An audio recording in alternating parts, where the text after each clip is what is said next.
Zoti Limaj, çka ju shtyni që definitivisht merrni vendim të largoni nga PDK-ja dhe ta krijoni partinë tuaj Nismën për Kosovën?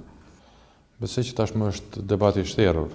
Kushdo që ka përcjellë aktivitetin tonë politik, e din që kemi filluar një kohë gjatë. Posaçërisht nga viti 2010-2011 publikisht shprehim qëndrimet dhe papajtueshmërinë neve të disa prej nesh me rrugën dhe mënyrën se si ka funksionuar Partia Demokratike e Kosovës, duke përpjekur ta reformojnë, të ndryshojnë, të ecim në rrugë tjetër, por fatkeqësisht s'ka funksionuar dhe jemi ardhur ku jemi. Kështu që nuk dua më të ndalem, është për mua është një temë e mbyllur, e shtjerrur dhe tash do të mund të flasim vetëm për të ardhmen dhe për gjërat që na presin. Është Nisma ajo çka nuk mund ta bënit në PDK, është një PDK çfarë ju keni dashur ta shihni, është tash Nisma për Kosovën? Pikërisht jam i bindur që po. Janë parime vlera me të cilat besojmë që do ta ndërtojmë një alternativë politike e cila do të krijojë hapësirë dhe mundësi për njerëzit profileve të ndryshme dhe njerëz me energji të vullnet pozitiv të cilët janë të interesuar që gjërat në këtë vend fillojnë të shkojnë në rrugën e duhur dhe ndryshim. Do të jetë një vizion i prekshëm, i kapshëm, një vizion gjithëpërfshis ku njerëzit që janë të gatshëm të japin për vendin e tyre ta kenë hapësirën e mjaftueshme për të kontribuar. Zoti Limaj, para se të themelonit partinë është përmend një numër i deputetëve, janë përmend disa emra konkret, sidomos deputet Partisë Demokratike që do t'ju bashkohen, por në ditën e themelimit partisë nuk i pam. Ndjeni tradhtuar nga ta, ju patën premtuar se do të vinë pas jush dhe nuk erdhën? S'pari që t'jemi shumë kështu korrekt, unë asnjëherë, në asnjë rast, asnjëri nga njerëzit si që thonë një personalitete nuk ju kemi ofruar për të kërkuar ose për të ndërtuar, por thjesht për të kërkuar të bashkuar këtë rast nismës. Besoj që në kësaj nisme duhet të ofrojnë njerëzit të cilët në bindjen e tyre është pjekur ideja për të pasur një vizion dhe për të ndryshuar. Neve na duhen njerëz të tillë që të ofrojmë njëri nga tjetri dhe jo të shkojnë të ftohen ose të luten njerëzit të cilët ndoshta nuk e kanë këtë bindje, ndoshta ende në kokat e tyre nuk ka pjek kjo ide dhe nuk duhet mundohen njerëzit në atë drejtim. Ne kemi dashur ashtu siç jemi bindë edhe vetë, njerëzit kemi dashur secili ta sheh veten ku janë më mirë dhe të linjët vetë secili për veten e tij të merr vendime. Prandaj edhe ne nuk kemi bërë një formë si tash të quajtë të gjuetisë ose të ndjekjes të njerëzve, të grumbullimit njerëzve ku që ndodhen në grupet politike. Jo, ne duam një çast këtë tjetër. Ne duam që ata që na bashkohen duhet në mendjen e tyre, kokën e tyre të piqet është e pjekur ideja dhe bindja për ndryshuar vendin. Do sa mund të them një gjë që sa përket kësaj të numrit deputetëve. Pavarësisht diku mbi 10 deputet kanë qenë gatshëm të i bashkohen nismës për Kosovën, me të drejtë. Po tani do të quajë nismë. Cila do të ishte nismë kur thjesht e kishim po një reprizë. Unë po i shoh disa deklarime mas krijimit të partisë se nisma sigurisht njerëzit opinionistë me gjithë respektin për sigurisht ose kanë mungesë informacioneve, ende nuk i dinë informacionet dhe mbi bazën e atyre informacioneve sigurisht ata japin mendimet e tyre, po nisma për Kosovën do të jetë një subjekt i hapur, i ri, për t'i ofruar mundësi njerëzve të cilët në një mënyrë apo tjetër nuk kanë pas hapësira, të japin kontributin e tyre deri më tani, pavarësisht nëse në grup politik kanë qenë. Në qoftë se ne do t'i merrnim deputetët për cilët po flasim, ata nuk do të ishte më nismë.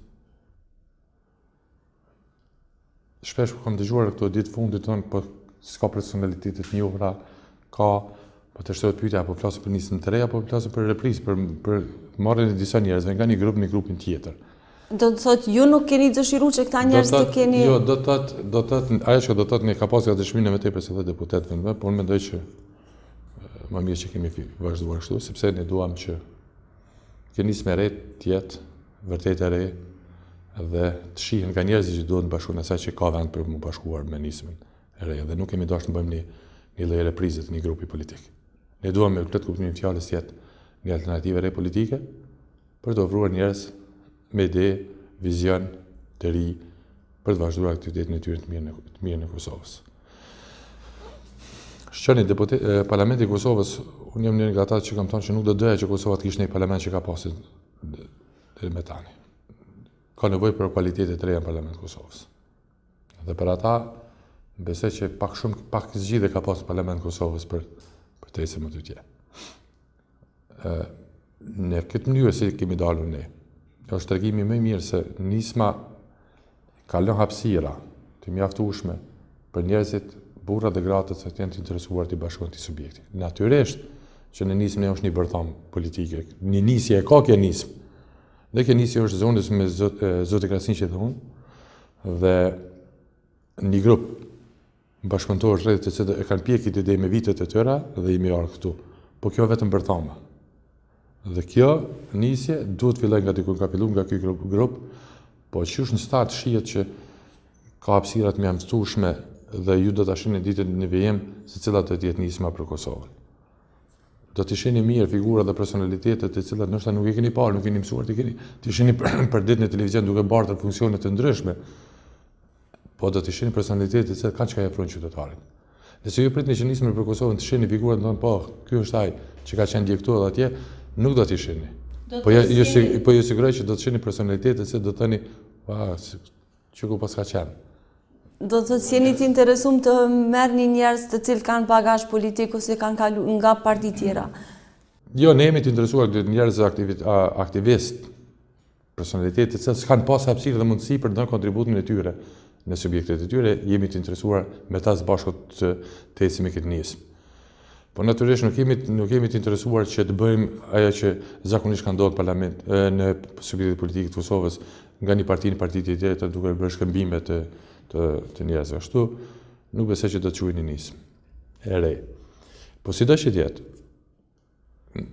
nisma për Kosovën mendon që këtë vizion saj ta shpërndaj në gjithë territorin e Kosovës dhe t'i ofrohet mundësi njerëzve për të ndërtuar politikat e përbashkëta, për të ndërtuar vizionin e përbashkët dhe njëkohësisht që së bashku të mbrojmë të shpalosim këtë vizion para qytetarëve të vendit tonë. Zoti Limaj, po ofrohet koha mbajtjes zgjedhjeve lokale, do të ketë kohë të mjaftueshme nisma për Kosovën që ty e gatshme në këto zgjedhje? Natyrisht ne jemi në krahasim me grupe tjera politike, jemi në situatë pak më ndryshe, më të pafavorshme për faktin se që ne jemi subjekt i ri tani krijuar dhe jemi duke punuar në shtrirje në strukturat tona në kënd të vendit dhe koha për neve do të jetë jashtëzakonisht e shkurtër. Po kjo është realiteti, ne nuk mund të qajmë dhe të ankohemi për kohën, po ajo që ne duhet të kemi përvjelë duart dhe po punojmë që sa më shpejt të organizohemi në tërë Kosovën dhe sa më shumë e mundur që të jetë të përgatitemi për procesin zgjedhor. Dhe në fund, sa do të arrijmë, do të shohim rezultatin zgjedhor, deri me tani shenjat janë të mira. Po ajo që neve më shumë të këtë rast nismë se ajo që intereson më shumë të është vetë procesi zgjedhor. Shpresoj që partitë politike kanë nxjerrë përfundimet e tyre që të organizohet dhe të marrin përgjegjësinë që u takon për të organizuar zgjedhje të mirëfillta demokratike dhe të njohura. Të mos lejohen të bëhen sikur të kaluarën.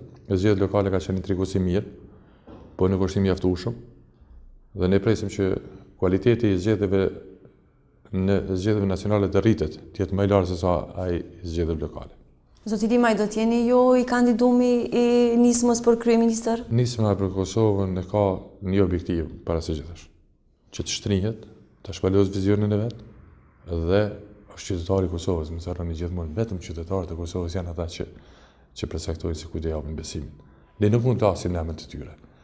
Do të vijë koha kur ata do të flasin në emër të tyre, ne jemi obliguar që të dëgjojmë zërin e tyre, nga vullneti i votës qytetarit, atëherë ne nisma për Kosovën e jep përgjigjen e vet. Mos pritni asnjëherë për nismës që të flet para popullit. Ne duhet të flas populli, pastaj nëse qytetari populli i Kosovës ka folur, ka votuar për nismën, atëherë keni përgjigjen nga vetë populli. Do të qeverisni me Partinë Demokratike? Tani për tani ne nuk flasim, nuk e kemi preokupim. Ju kemi lënë këtë preokupim partive të mëdha që po quhen. Preokupimi jonë është të zgjerohemi, të mobilizohemi dhe shpalosim vizionin tonë. Po duam një qasje tjetër dhe ndryshe në këtë vend dhe ky është përkushtimi ynë. Mendoj që nuk është as koha dhe as momenti që nisma të jep qëndrim ose prononcime rreth saj. Megjithatë, në cilat vota llogaritni? Në votën e çdo qytetarit të këtij vendi, sepse besojmë që kemi punuar dhe kemi shërbyer çdo qytetar i këtij vendi. Zoti Limaj, nga dje ju jeni avokat i licencuar, do t'ju shohim ta bëni edhe punën e avokatit? Unë jam avokati i çështjes të vendit, mbrojtjes interesave të këtij vendi tani për tani dhe ky është profesioni më i rëndësishëm për mua dhe prekupimi im kryesor, të tjerat shohim koha i tregon. Faleminderit shumë, zoti Kemal. Faleminderit shumë.